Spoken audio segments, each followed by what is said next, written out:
नमस्कार दोस्तों। जस्ट अभी अभी कुछ देर पहले बाजार से एक से बढ़कर एक धमाकेदार और सारे के सारे लेटेस्ट अनाउंसमेंट सामने आ रहे हैं। इस वीडियो के अंदर काफी सारे लेटेस्ट न्यूज को कवर करेंगे, जैसे एनएसडीएल को लेकर के काफी बड़ी अपडेट्स हैं, सीडीएसएल हो गया, बीएसई हो गया, एचडीएफसी बैंक, नजारा टेक्नोलॉजीज, इन सभी के साथ 1:1 का बोनस ऐलान भी हुआ है। साथ ही साथ में एएसएम लिस्ट के बारे में बात करेंगे, कौन सी नई कंपनीज है जिनको एएसएम लिस्ट के अंदर डाला गया है और कौन सी कंपनीज है जिनको एएसएम से बाहर निकाला गया है। सबसे पहली और सबसे बड़ी खबर आ रही है नजारा टेक्नोलॉजीज की तरफ से। नजारा टेक्नोलॉजीज का शेयर आज एक ही दिन के अंदर 16% गिरता देखने को मिला। रीजन क्या है सभी को पता है, नाम की तो टेक कंपनी है, एक्चुअल में काम जो है थोड़ा गेमिंग से रिलेटेड है। मतलब फोन्स के अंदर आप देखते होंगे जो भी गेमिंग एप्स होती हैं जिसमें लोग पैसे लगा के पैसे कमा सकते हैं, वो सब बिजनेस यहाँ पे नजारा टेक्नोलॉजीज करती है। अब हुआ क्या, यहाँ पे पार्लियामेंट द्वारा एक बिल पास करा गया है इसी गेमिंग ऑनलाइन गेमिंग को लेकर के, गेमिंग एप्स को लेकर के, गेमिंग वेबसाइट्स को लेके। एंड इस बिल के अंदर बताया गया है किस प्रकार से यहाँ पे टैक्स और भी ज्यादा बढ़ सकता है और ये जो गेमिंग है, ऑनलाइन गेमिंग है, किस तरीके से ऑलमोस्ट इंडिया के अंदर काफी हद तक खत्म भी हो सकती है। अभी तक बिल प्रॉपर तरीके से सामने नहीं आया है, कुछ थोड़ी बहुत अपडेट सामने आ रही हैं, जिस वजह से ऑलरेडी ये जो ऑनलाइन गेमिंग वाली कंपनीज हैं इनका हाल हमें बेहाल होता देखने को मिल रहा है। अभी देखते हैं जब पूरा बिल आता है उसके अंदर क्या क्या चीजें होंगी और कैसे कैसे इनके बिजनेस हैम्पर हो सकते हैं। आप लोगों को याद होगा जब गेमिंग, ऑनलाइन गेमिंग पे जीएसटी लगाया गया था तो डेल्टा कॉर्प करके एक कंपनी थी जो कि कैसीनोज वगैरह में काम करती थी, उसके शेयर्स के अंदर भी एक बड़ी गिरावट हमें देखने को मिली थी। अभी नजारा टेक्नोलॉजीज का 48% स्टेक लगभग पोकरबाजी कंपनी के अंदर में है, जिसके हिसाब से आप अंदाजा लगा ही सकते हैं ऑनलाइन गेमिंग के अंदर बहुत अच्छे तरीके से इन्वॉल्व है। और जाहिर सी बात है ऑनलाइन गेमिंग पे अगर कोई भी रेगुलेशंस आते हैं, कोई भी आप कह सकते हैं रिस्ट्रिक्शंस आते हैं, तो सबसे ज्यादा नुकसान नजारा टेक्नोलॉजीज का होगा। इस वजह से शेयर जो है हमें गिरता देखने को मिला। और ये बिल्कुल मत सोचना है गिरावट हो गई है अब रिकवरी आएगी, ऐसा काम मत करना। नजारा टेक के अंदर अभी हाथ मत डालना, क्योंकि आने वाले महीने के अंदर और प्रेशर में कंपनी का शेयर हमें देखने को मिल सकता है। अगली खबर आ रही है एचएएल, हिंदुस्तान एरोनॉटिक्स की तरफ से। एचएएल का शेयर आज 3% भागता देखने को मिला। रीजन था कंपनी को जो है 62,000 करोड़ रुपए का एक फाइटर जेट परचेज ऑर्डर मिल चुका है और ये जो परचेज ऑर्डर है क्लियर हो गया है। कहीं ना कहीं देखा जाए तो 62,000 करोड़ का एक काफी बड़ा अमाउंट है, जिस वजह से एचएएल के शेयर पे डायरेक्ट इंपैक्ट हमें देखने को मिला है। अगली खबर की तरफ बढ़े तो ये आ रही है कोचीन शिपयार्ड की तरफ से। कोचीन शिपयार्ड जो है एम करके चल रही है कि 2030 तक या 2031 तक इनका जो ग्रोथ है वो 15% तक रहेगा। मतलब ईयर ऑन ईयर बेसिस पे 15% का CAGR हमें जो है कोचीन शिपयार्ड कंपनी दिखा सकती है। तो कहीं ना कहीं कोचीन शिपयार्ड पे थोड़ी नजर बनाई जा सकती है अगर आप लॉन्ग टर्म निवेशक हैं तो। अगली खबर आ रही है वेदांता लिमिटेड की तरफ से। देखिए कल 21 तारीख है, वेदांता की डिविडेंड को लेके बोर्ड मीटिंग भी है, डिविडेंड अनाउंस करा जाएगा, जिसको देने की एक्स डेट, रिकॉर्ड डेट पहले ही अनाउंस कर दी गई है, जो कि 27 तारीख की रखी गई है। अब इस बीच एक प्रॉब्लम आती देखने को मिल रही है। बेसिकली आप सभी को पता होगा वेदांता जो है डीमर्जर कंडक्ट करने जा रहा था, एक बारी तो डीमर्जर रिजेक्ट हो गया था, फिर वेदांता ने जो है अपने डीमर्जर प्रोसेस के अंदर कुछ बड़े चेंजेस करे और ये चेंजेस करके वेदांता नई एप्लीकेशन लगाने ही वाला था। उससे पहले ही इनको सेबी की तरफ से एक वार्निंग आ गई कि ये जो स्कीम के अंदर आपने मॉडिफिकेशन करी है बिल्कुल भी टॉलरेट नहीं करी जाएगी, इसको आप वापस से चेंज करिए। तो कहीं ना कहीं वेदांता के शेयर्स भी थोड़ा बहुत प्रेशर में हमें देखने को मिल सकते हैं, जब तक यहाँ पे कोई अच्छी खासी स्ट्रेटजी यूज नहीं करते अपनी ये जो भी इसकी आप कह सकते हैं डीमर्जिंग स्कीम है इसको लेकर के। बाकी अगली खबर की तरफ बढ़े तो ये आ रही है आईक्यू की तरफ से। देखिए आईक्यू हो गया, डायनामिक केबल्स हो गए, ये ऐसे शेयर्स हैं जो कि इस समय काफी तेजी में है। इवन आईक्यू तो 20% की तेजी आज हमें दिखाता देखने को मिला। स्मॉल कैप्स के अंदर ये 2-3 शेयर्स हैं जिन पे अभी नजर बनाई जा सकती है। रीजन कुछ खास नहीं था, कोई ऑर्डर या कोई फाइनेंशियल ज्यादा अच्छे नहीं आए हैं, जस्ट इन शेयर्स के अंदर, इन कंपनीज के अंदर एकदम से बाइंग वॉल्यूम काफी आ गई, इस वजह से 20-20% के सर्किट्स हमें लगते देखने को मिल रहे हैं। इन पे थोड़ा फोकस रखेंगे। बाकी अगली खबर की तरफ बढ़े तो ये आ रही है इन्फोसिस की तरफ से। इन्फोसिस ने जो है 80% का एक एवरेज बोनस पे आउट इशू करा है अपने एम्प्लॉयज को after the Q1 strong earnings. Q1 की रिजल्ट्स काफी अच्छा है, इस वजह से इन्फोसिस ने 80% का एक एवरेज बोनस पे आउट डिक्लेयर करा है सब एम्प्लॉयज के लिए।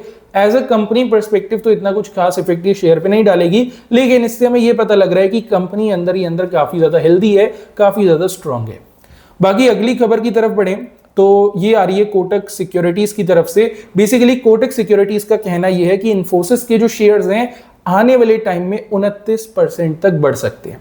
डेफिनेटली इन्फोसिस अभी काफी नीचे के लेवल्स पे है, यहां से एक बढ़ोतरी तो एक्सपेक्ट करी जा रही है। और कोटक ने जस्ट यहाँ पे एक अनाउंसमेंट भी करा है, एक रिपोर्ट भी पब्लिश करी है और 3 की फैक्टर्स को यहाँ पे हाईलाइट करा है। पूरी रिपोर्ट चाहिए तो आप इनकी वेबसाइट से जाके देख सकते हैं। सीईओ सलील पारिक जो हैं उन्होंने यहाँ पे क्लियर स्टेटमेंट दिया है, इन्फोसिस के अंदर 29 से 30% का एक अपसाइड मूव जो है हमें देखने मिल सकता है आने वाले कुछ हफ्तों में, तो इस चीज का ध्यान रखना। अगली खबर आ रही है टाटा टेक्नोलॉजीज की तरफ से। टाटा टेक्नोलॉजीज ने काफी बड़ी चीज को अनवील किया है, बेसिकली वॉट सिंक, एक इन्होंने काफी अच्छी इक्विपमेंट बनाई है जो कि कहीं ना कहीं ग्लोबल मोबिलिटी के अंदर इनके लिए एक डिजिटल बैटरी पासपोर्ट है। मतलब ग्लोबल मोबिलिटी के अंदर ही इजीली अब घुस सकते हैं और घुसने के बाद में एक अच्छा खासा अपना आप कह सकते हैं निशानी भी छोड़ सकते हैं, या इन द सेंस कि एक अच्छा प्रोडक्ट इन्होंने निकाल दिया है। ऑल ओवर देखा जाए टाटा टेक्नोलॉजीज के लिए काफी अच्छी बात है। टाटा टेक पे थोड़ी नजर हम रखेंगे। अगली खबर आ रही है एनएसडीएल की तरफ से। देखिए एनएसडीएल लगातार 2 दिन हो गए हैं काफी ज्यादा प्रेशर के अंदर में है, प्रॉफिट बुकिंग यहाँ पे दबा के चल रही है और जो एनालिस्ट हैं एक वीक टेक्निकल्स को यहाँ पे फ्लैग करते नजर आ रहे हैं। एक्सपेक्ट कर सकते हैं एनएसडीएल यहाँ से 5 से 10% और टूटता देखने को मिल सकता है, उसके बाद we can expect a bounce back. अगली खबर की तरफ बढ़े तो ये आ रही है स्विगी और इटरनल की तरफ से। बेसिकली जोमेटो और स्विगी जो सेम सेक्टर में काम करते हैं, फूड डिलीवरी वाला सेक्टर है, इन दोनों कंपनीज के शेयर्स जो है 3% हमें भागते देखने को मिले, क्योंकि डैम कैपिटल एक बड़ा ब्रोकरेज फर्म है, इन्होंने जो है बाय कॉल इनिशिएट करा है दोनों कंपनीज के ऊपर। स्विगी और जोमेटो फूड डिलीवरी सेगमेंट में दोनों के शेयर्स पे यहाँ पे एक बाय कॉल दिया गया है डैम कैपिटल की तरफ से और आज 3% भागे हैं। हो सकता है आने वाले टाइम में और मोमेंटम हमें देखने को मिले, तो इन दोनों कंपनीज पे थोड़ी नजर रखना। बाकी काफी लोग पूछते हैं सर ऐसे शेयर्स हम कैसे खोजें जिनको डिलीवरी के अंदर में हम उठा सकें, बेसिकली जिनमें हम स्विंग और स्कैल्पिंग कर पाए। डिलीवरी में उठा लिया, 2 दिन से लेके 20-22 दिन तक होल्ड कर लिया, तो इसके लिए देखिए हमारे पास ऑलरेडी हमारा एक फ्री टेलीग्राम कम्युनिटी है, उसका पार्ट अगर आप चाहें तो बन सकते हैं। आपको कुछ नहीं करना, गूगल पे जाना है और सर्च करना है फिनोस्टॉक्स टेलीग्राम, FINOSTOCKS, फिनोस्टॉक्स टेलीग्राम लिख देना, टॉप पे विल गेट द लिंक। वहां से आप हमारी फ्री कम्युनिटी का पार्ट बन सकते हैं। ऑलरेडी 21,000 से ज्यादा लोग जो हैं वहां पे हमारे साथ में जुड़े हुए हैं। अब आते हैं अगली खबर की बात करते हैं। बेसिकली आप सभी को पता होगा जेन स्ट्रीट, जिन्होंने एक काफी बड़ा आप कह सकते हैं एक तरीके का स्कैम कंडक्ट करा था इंडियन मार्केट के अंदर और जिस वजह से सेबी ने बैन भी करा था, ये खबर आते साथ जो है म्यूचुअल फंड्स ने 20 लाख शेयर सेल करे हैं बीएससी के, क्योंकि जेन स्ट्रीट जो है काम कर रहा था एनएससी के थ्रू नहीं, बीएससी के थ्रू कर रहा था। तो प्रॉब्लम में बीएससी फंसेगा, एनएससी नहीं फंसेगा।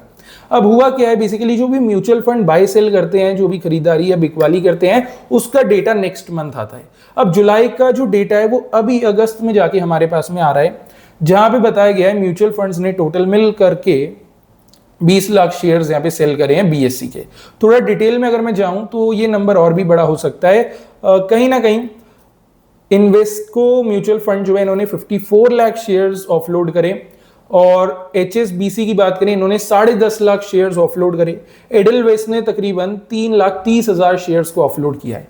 मतलब एक अच्छी खासी बिकवाली जो है यहाँ पे हमें देखने को मिली है म्यूचुअल फंड्स की तरफ से बीएससी के शेयर्स में। लेकिन एक बात ध्यान रखना, इसका मतलब ये नहीं है बीएससी पे नेगेटिव व्यू बनाया जाए, बिकॉज ये जो डेटा है लास्ट मंथ का है। अगली खबर की तरफ बढ़ते हैं। एचडीएफसी बैंक की हम बात करेंगे। देखिए फाइनली वो दिन नजदीक आ चुका है जब एचडीएफसी बैंक का बोनस इशू होने वाला है। 26 अगस्त को यहाँ पे एक्स डेट है, 1:1 का बोनस है। मतलब साफ है आपके पास जितने भी शेयर्स हैं वो डबल हो जाएंगे और जो शेयर का प्राइस है वो आधा रह जाएगा। इन्वेस्टेड कैपिटल आपका उतना ही रहेगा, जो शेयर्स की क्वांटिटी डबल हो जाएगी और जो शेयर प्राइस है वो हाफ रह जाएगा। इससे अभी तो ज्यादा इफेक्ट नहीं पड़ेगा, लेकिन लॉन्ग टर्म के अंदर काफी अच्छा माना जाता है, बिकॉज शेयर प्राइस क्योंकि कम हो जाएगा, काफी इन्वेस्टर्स के लिए अफोर्डेबल हो जाएगा। अब इन्वेस्टर्स के लिए अफोर्डेबल होगा तो नए वॉल्यूम्स आएंगे, जो कि कहीं ना कहीं लॉन्ग रन में एचडीएफसी बैंक को एक अच्छा सपोर्ट देगा। अगली खबर की तरफ बढ़ते हैं। ये आ रही है जुपिटर वैगन्स की तरफ से। जुपिटर वैगन्स की सब्सिडरी कंपनी को 215 करोड़ रुपए का एक ऑर्डर मिला है 5376 व्हील सेट सप्लाई करने का वंदे भारत को। डेफिनेटली ऑर्डर क्वांटिटी काफी अच्छी खासी है, ऑर्डर वैल्यू भी अच्छा है, जुपिटर वैगन पे नजर बनाई जा सकती है। अगली खबर की तरफ बढ़ते हैं। अब खबर तो देखिए समाप्त हो गई है, एएसएम लिस्ट पे आते हैं। कौन सी ऐसी कंपनीज है जिनको एएसएम फ्रेमवर्क के अंदर अब डाला जाएगा और कौन सी ऐसी कंपनीज है जिनको एएसएम फ्रेमवर्क से निकाला जाएगा।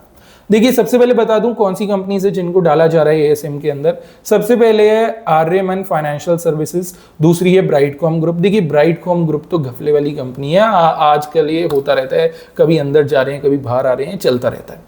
अगली कंपनी है क्रॉपस्टर एग्रो, फिर है फिल्म सिटी मीडिया, फिर है प्रधीन लिमिटेड, फिर है सिंह पोस्ट इंडिया, फिर है स्पिनैरो कमर्शियल।